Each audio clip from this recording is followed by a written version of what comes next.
موسیٰ علیہ السلام کی ٹکر براہ راست فرعون اور اس کے درباریوں سے ہوئی، بجائے عوام کے انہوں نے حکمران جو تھا وقت کا اس کو ہی پہلے مخاطب کیا۔ اس سے یہ بات سمجھ میں آئی کہ جو لوگ حکومت کو چھوڑ کر کوئی الگ راستہ ڈھونڈتے ہیں نا کہ کوئی اصلاح ہو جائے گا، دین آ جائے گا، وہ پاگلوں کی دنیا میں آباد ہے۔ حکمران جو ہے اس کی حیثیت چشمے کی ہے، اگر چشمہ گندا ہوگا، وہاں کتا مرا ہوا پڑا نا تو پھر پانی جو آئے گا سارا ناپاک ہی آئے گا۔ کبھی سوال نہیں پیدا ہوتا کہ امت ٹھیک ہو جائے۔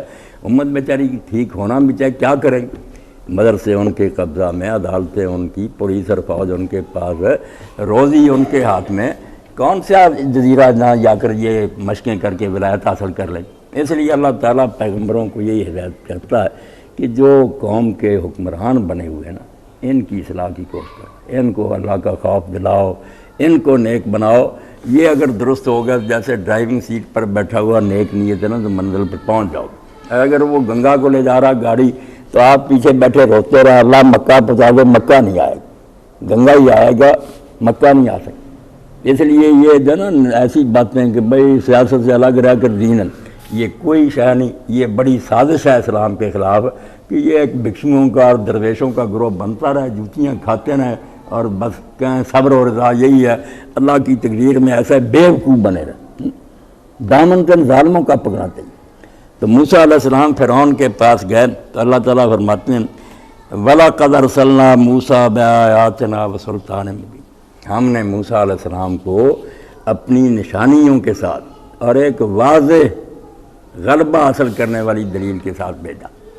حالانکہ یہ سلطان مبین بھی موعظوں میں شامل ہے، جب کہہ دیا ہم نے موعظوں کے ساتھ بھیجا۔ بہت نشان تھے موسیٰ علیہ السلام کے پاس، 9 عذاب تو اللہ تعالیٰ نے بتایا نا، کبھی پانی خون بن گیا، کبھی میڈک ہر جگہ چڑھا ہے، کبھی پسوئی پھیل گئے، طرح طرح کے عذاب آتے رہے، اللہ پکڑتا رہا۔ فرعون اور سارے جو تھے ان کا غرور مٹی میں مل جاتا تھا، پاؤں پکڑ لیتے تھے، موسیٰ اللہ سے دعا کری عذاب ٹل جائے، ہم نیک ہو جائیں، ساری تفصیل سورہ اعراف میں۔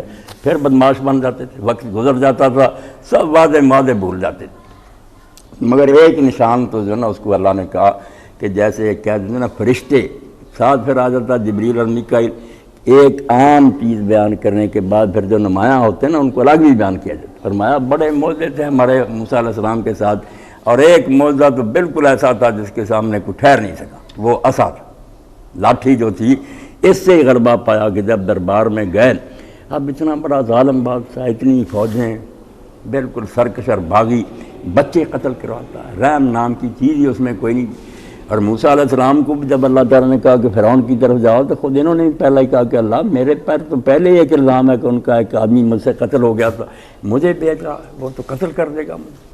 تو اللہ نے فرمایا کوئی فکر نہ کر، میں نے تیرے بھائی کو بھی ساتھ کر دیا، ہارون کو بھی میں نے پیغام بھیج دیا، وہ بھی ساتھ ہوگا، تو تم جاؤ، میں تمہارے ساتھ ہوں، اننی معکم اسمع وارا، تم دونوں اکیلے نہیں، میں تمہارے ساتھ ہوں گا اور میں سب کچھ سنتا ہوں اور دیکھتا ہوں جو کچھ ہوگا۔